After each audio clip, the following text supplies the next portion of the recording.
The conventional army loses if he doesn't win, and the guerrilla army wins if he doesn't lose.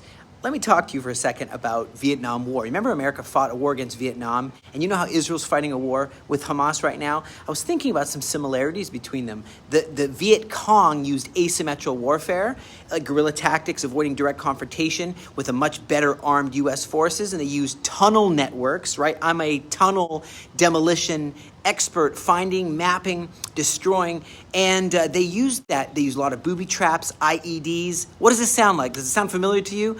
They did a lot of things to demoralize the enemy, hiding, quick hit and runs, rapid withdrawal, using a lot of intelligence from local support, using psychological warfare, propaganda. Okay, I don't think they took any hostages, but their asymmetrical warfare is really similar.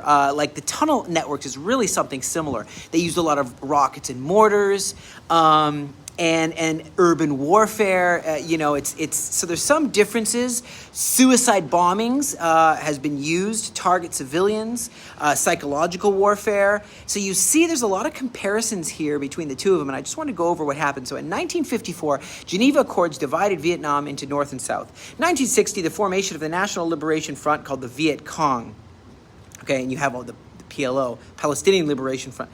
Okay, 1964, the Gulf of Tonkin incident leads to increased U.S. involvement. 1968, the Tet Offensive, and there might be some people that are watching this that were in some of these. I would be interested, please write in the comments if you were in this and tell me your experience. If you know anyone who I can interview who's been in the tunnels of Vietnam, I'd love to compare notes. Okay, and then you have, so 1968, the Tet Offensive, attacks during the Vietnamese New Year, Viet Cong attacks during the Vietnamese New Year, 1973, Paris Peace Accords, U.S. troops withdraw, 1975, look how long this went on, fall of Saigon, North Vietnam wins, reunifying the country. Now look at the similar, look what's going on with the Israel and Hamas war. Well, you have them doing intifadas, and you have I shared many of my own family almost dying in some of the suicide bombings in the intifada. The first intifada was 1987. They attacked us unprovoked, relentlessly. Also in year 2000. Second intifada begins, violence. There was the Oslo Accords in 1993 that was so important because they tried to say, what if we divide up the land? We divide up, remember? Divide up the land. They thought it would bring some sort of peace. 2005, Israel says, what if we completely leave Gaza? We remove all 21 cities from Gaza. We want to leave, divide away. Then what happens in 2006, Hamas, they elect Hamas, the Palestinian people, and throw the PLO off the roofs of buildings and kill a lot of people. Then you have 2008 to 2009 CAS-led operation. They start shooting so many rockets and attacking us again to the level where we had to defend ourselves. We had to go in there, and I was in there. 2014, Operation Protective Edge, many other missions, of course, where again, hailstorm of rockets, suicide bombers. We had to put up the defense barrier to stop them from invading and attacking us. 2021, a huge escalation again and again and again. So Vietnam War was like almost 2 decades long, okay? And this has been also a similar amount. I mean, it's been, as I just mentioned, since the Oslo Accords, it's been a long time too.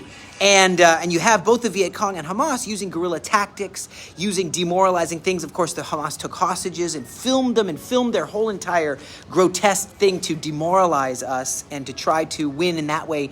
And you have international influence. You remember that there was all this going on in America about the Vietnam War, all kinds of students and protests, and there's some interesting parallels. And tell me, write in the comments if you think there's some interesting parallels here. Outcome.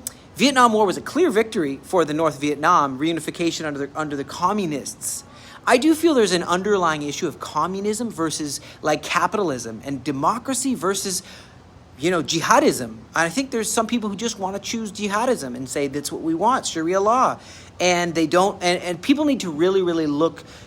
Or are they looking for communism and they think they're voting to be with the jihadists because they think that'll help bring communism, which also killed the most amount of people in history, was secularism and jihadism. I want to tell you this. If anyone is listening to this, the Hamas will not win, because no matter what, the God of Israel will protect Israel. And that's something that they just cannot come against. God is watching over Israel. Have I not commanded you? God speaks to Joshua. Be strong, be of good courage. Don't be afraid. Don't be dismayed. The Lord your God is with you wherever you go. And if these cowardly, demonic Hamas think they're going to win, they better think twice. Let's count the Omer today. Baruch atah Adonai Eloheinu melech haolam, hagidshanu v'tzivanu al sfirat ha'omer. Blessed are you, Lord our God, who has commanded us to count the Omer.